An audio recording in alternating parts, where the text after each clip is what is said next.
welcome back to Stacy So-and-so. Thank you so much for joining me again this week. So today's project is going to be making personalized pillowcases, which I know some of you might be going, that's kind of a strange gift to make. This is inspired by a friend of mine that I made, or a mutual that I made on TikTok. And she has been doing this for her grandkids for years. Every year she makes them a personalized pillowcase. It could be, sometimes she chooses fabric from, what their interests are. Like, I think, Spider-Man was popular one year, Paw Patrol. So, and then, then sometimes just inspired off of maybe what their favorite color is at the time, because as we all know, kids change their mind all the time on what their favorite color is. But she takes the time to make them and then dates them for, it was Christmas 2000 or 2021 or whatever, which she will either hand embroider on or use her embroidery machine. If you don't have either of those, you could also do it in fabric paint. Now, the pillowcases I am making, she inspired me because I was like, I wanted to do something else special for my niece and nephew again this year. Last year, although I was late getting it to them because I was in the hospital during Christmas, I did get their Christmas to them eventually, their presents to them eventually, and it was the rag quilts. And I thought, it'd be really nice for them to have a personalized pillowcase to add to that gift so that they will have that forever. And after seeing many pictures come across, I know especially my nephew Gabe, he that is his blanket of choice. So I want him to have a pillowcase, or I guess it could be used as a pillow sham for him to have. I do have a simple embroidery machine. I don't have anything fancy, but I am going to just embroider a sweet little message on, just as sweet dreams, and put a little heart at the bottom. And I have just enough fabric to make these pillowcases. So I will pull everything out and let's get started. So I'm going to be making standard size pillowcases, which are on average 20 inches by 26 inches when they're finished. If you're going to be doing a king size, it is, again, about 20 inches by about 36 inches. So let me show you a pillowcase that I pulled out just to kind of help you kind of visualize the measurements that you're going to need, so you get an idea of how much fabric you'll need as well. Okay, so I've pulled out just one of the standard size pillowcases that I have for our bed. Now, it is 26 by 20, but when you're cutting out your fabric, you need to think about this particular edge so that you have enough fabric to fold over and finish. And there's no standard on how wide or narrow this needs to be. This particular one is 4 inches with this finished edge. So if you're wanting your measurements to end and for it to be 26 inches, you need to add an additional 4.5 inches so that you can finish the edge and fold it over and then sew up the side to give it that nice finished edge. Now, I cannot get any more of the fabric that I am using for my nieces and my nephews' pillowcases, because this came from Joann's. I have not been able to find any more of it. This I had bought from Paper City Fabrics.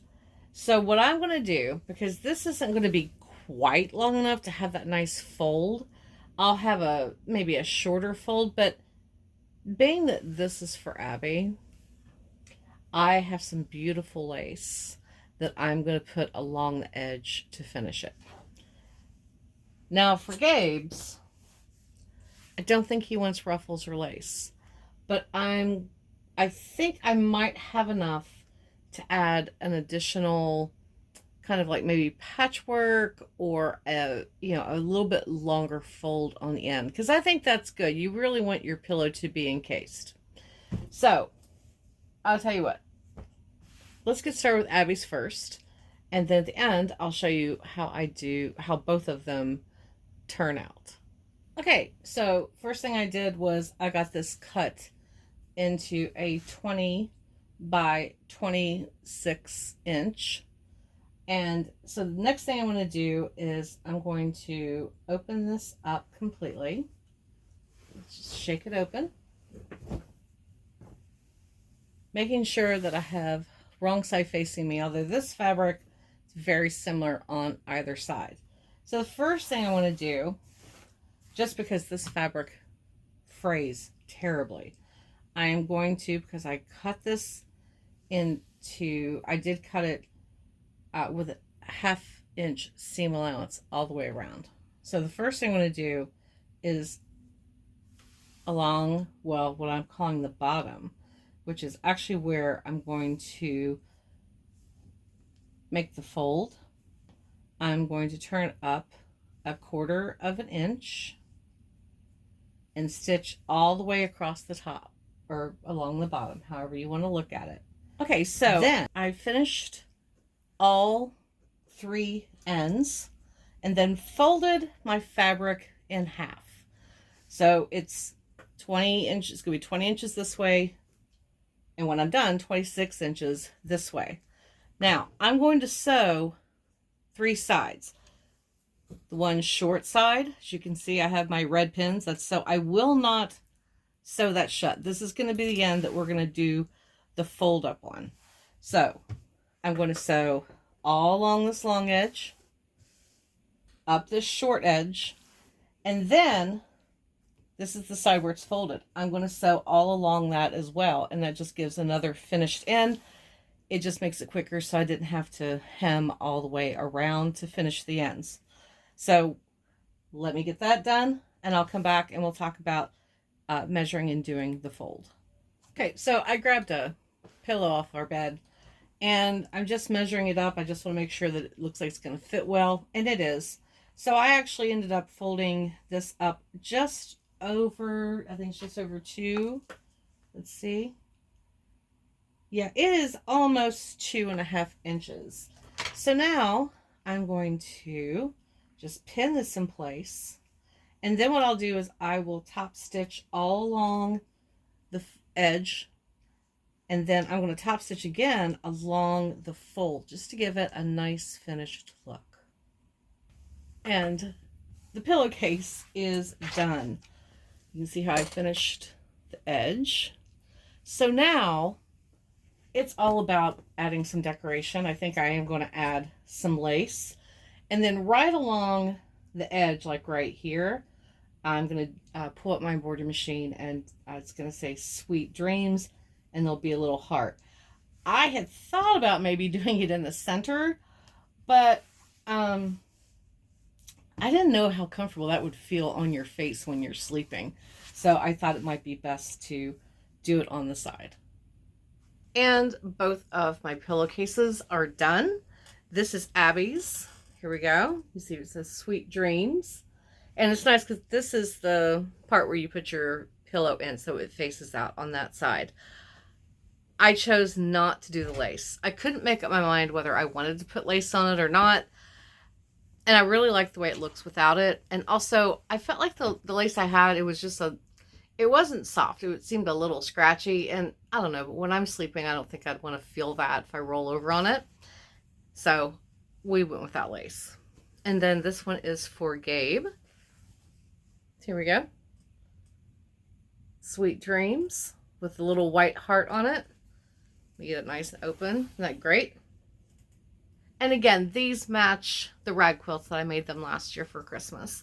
So now they have a complete set. So if they're traveling, they do like to travel with their own pillows.